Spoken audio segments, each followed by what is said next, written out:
খবর শুনছেন Murshidabad news TV YouTube channel থেকে। আজ সোমবার ২৬ তারিখ। জানাবো আজকে 10টি বাছাই করা তাজা খবর। শুরুতেই হেডলাইন্স।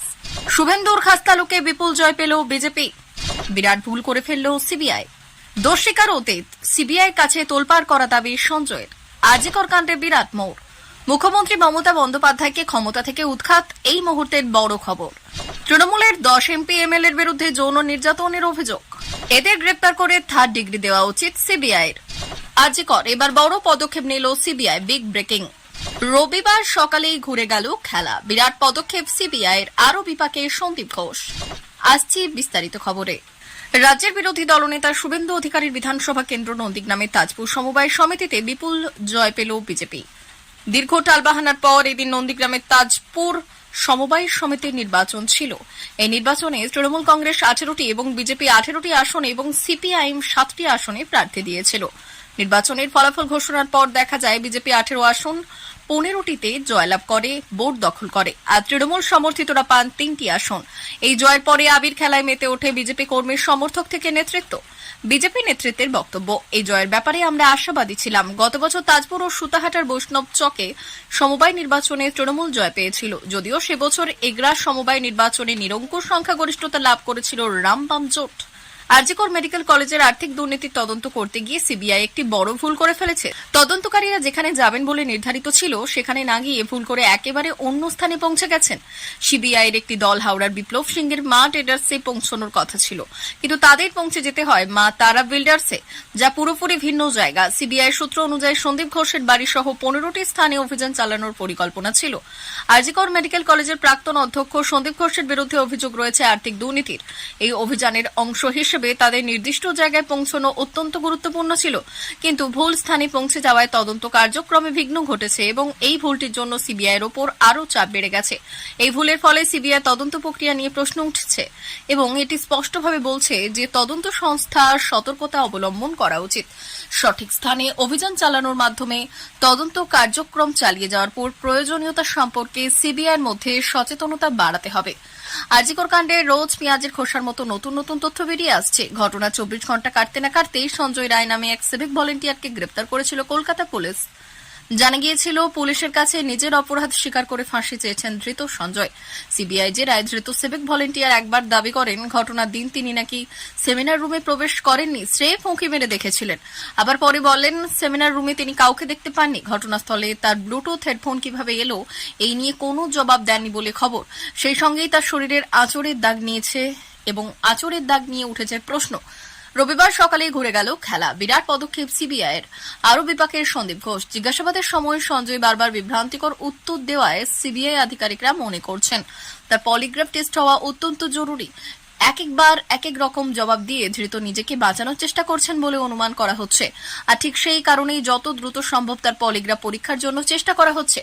উল্লেখ্য, আরজিকরের তরুণী চিকিৎসকের নিথর দেহ উদ্ধারের 24 ঘন্টার মধ্যেই কলকাতা পুলিশের হাতে গ্রেপ্তার হন সঞ্জয়। সিসিটিভি ফুটেজেও তার গতিবিধি নজরে পড়েছে গোয়েন্দাদের।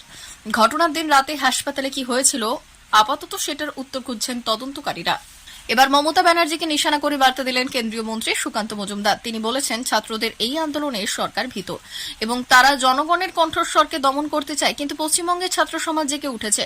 মুখ্যমন্ত্রী মমতা বন্দ্যোপাধ্যায়কে তার ক্ষমতা থেকে উৎখাত করে রাজ্যের মানুষ একে গঙ্গা নদীতে নিমজ্জিত করবে। আজ এখানে আমাদের প্রতিবাদের শেষ দিন, কিন্তু এটা আমাদের আন্দোলনের শেষ দিন নয়। আগামীতে আরও প্রতিবাদ হবে। আমি আজ বিকেল 4টের দিকে এখানে ভাষণ দেব এবং পরবর্তী কর্মসূচির তালিকা ঘোষণা করব। বিজেপি ক্রমাগত রাস্তায় থাকবে। বাংলার শাসক দল তৃণমূল কংগ্রেসের 10 জন এমপি ও এমএলএর বিরুদ্ধে যৌন নির্যাতনের অভিযোগ উঠেছে। ভোট পর্যবেক্ষক সংস্থা অ্যাসোসিয়েশন অব ডেমোক্রেটিক রিফর্মস একটি প্রতিবেদনে জানিয়েছে যে দেশের 151 জন জনপ্রতিনিধির বিরুদ্ধে বিভিন্ন যৌন নির্যাতন ও নারী নির্যাতনের অভিযোগ রয়েছে। এর মধ্যে 135 জন বিধায়ক এবং 16 জন সাংসদ রয়েছেন। প্রতিবেদনে উল্লেখ করা হয়েছে যে তৃণমূলের নেতাদের বিরুদ্ধে গুরুতর অভিযোগ রয়েছে, যেমন ধর্ষণ ও অন্যান্য যৌন নিপীড়ন। এই অভিযোগগুলির বিষয়ে বিচার প্রক্রিয়া চলছে এবং এটি রাজনৈতিক অঙ্গনে তীব্র আলোচনা সৃষ্টি করেছে। অভিযুক্তদের বিরুদ্ধে যথাযথ তদন্ত ও আইনি ব্যবস্থা গ্রহণ করা অত্যন্ত গুরুত্বপূর্ণ। এসব অভিযোগের সঠিক তদন্ত এবং বিচারের মাধ্যমে আইনের শাসন প্রতিষ্ঠিত করতে হবে, যাতে জনগণের বিশ্বাস ও নিরাপত্তা বজায় থাকে। আজিকর মেডিকেল তরুণী চিকিৎসকের খুন ও ধর্ষণের ঘটনায় সিবিআই এর আতশ কাচের নিচে হাসপাতালে তৎকালীন অধ্যক্ষ সন্দীপ ঘোষ এবার সত্য সামনে আনতে তাকে ও তার সহযোগীদের 3rd ডিগ্রি দেওয়া উচিত বলে মন্তব্য করলেন বিজেপির রাজ্য সভাপতি সুকান্ত মজুমদার। কেন্দ্রীয় শিক্ষা প্রতিমন্ত্রী বললেন, বৈঠক করে এই ঘটনাকে আত্মহত্যা বলে চালানোর পরিকল্পনা করেছিল সন্দীপ ঘোষ অ্যান্ড কোম্পানি। শনিবার এক সাংবাদিক বৈঠকে সুকান্তবাবু বললেন, গতকাল যে স্ট্রিং অপারেশনের ভিডিও আমরা দেখেছি সে তো হাড় হিম করে দিচ্ছে। হত্যার পর মিটিং এ বলেছিল সন্দীপ ঘোষ অ্যান্ড কোম্পানি, তাতে একজন উকিলবাবু এসেছিলেন, সম্ভবত তিনি রোগী কল্যাণ সমিতির সদস্য। তারা সেখানে বসে মিটিং করেছে এবং সেই মিটিং এ ঠিক হয় যে এই ঘটনাকে আত্মহত্যা বলে চালানো হবে। আজিকর মেডিকেল তরুণী চিকিৎসককে খুন ও ধর্ষণের ঘটনায় তদন্তভার হাতে পাওয়ার পর হাসপাতালে তৎকালীন অধ্যক্ষ সন্দীপ ঘোষকে লাগাতার জেরা করে চলেছে সিবিআই। তবে এই ঘটনায় ধৃত সঞ্জয় রায় ছাড়া আর কারা জড়িত সেই প্রশ্নের জবাব এখনো দিতে পারেনি তারা। সুকান্তবাবু বললেন, এখনো ফোন যায়নি যে আত্মহত্যা করেছে আপনার মেয়ে। সুকান্তবাবু বললেন, এমনই ফোন যায়নি যে আত্মহত্যা করেছে আপনার মেয়ে, এত ভয়ঙ্কর অবস্থা। সুকান্তবাবু বললেন, এমনই ফোন যায়নি যে আত্মহত্যা করেছে আপনার মেয়ে, এত ভয়ঙ্কর অবস্থা। সিবিআই এর উচিত এদের নিয়ে 3rd ডিগ্রি দেওয়া, দিয়ে মুখ থেকে সঠিক তথ্য বের করা এবং বের করে জাস্টিস দেওয়া। আমরা চাইছি সিবিআই কঠোর থেকে কঠোরতম ভাবে তদন্ত করুক, এদের গ্রেপ্তার করে 3rd ডিগ্রি দিয়ে এদের কাছ থেকে তথ্য বের করুক। এবার বড় পদক্ষেপ নিল সিবিআই। এবার আরজিকর মেডিকেল কলেজ এবং হাসপাতালের প্রাক্তন অধ্যক্ষ সন্দীপ ঘোষের বাড়িতে সোজা পৌঁছেছে সিবিআই দুর্নীতি দমন শাখা।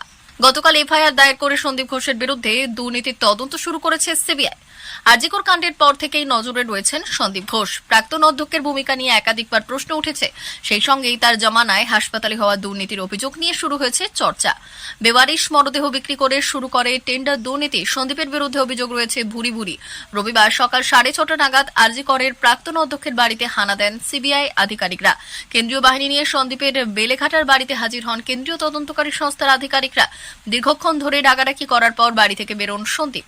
বাইরের দরজার ফাঁক দিয়ে সিবিআই আধিকারিকদের সঙ্গে কথা বলে ফের ভেতরে চলে যান। বাইরে দাঁড়িয়ে দরজা খোলার অপেক্ষা করতে থাকে সিবিআই। কেন্দ্রীয় এজেন্সির আধিকারিকরা স্থানীয় থানাতেও যান বলে খবর। এমনকি সন্দীপের বাড়ির দরজা না খোলা হলে কিভাবে ভেতরে প্রবেশ করা হবে সেই নিয়ে ভাবনা চিন্তা শুরু হয়। এরপরই দরজা খোলেন আরজিকরের প্রাক্তন অধ্যক্ষ।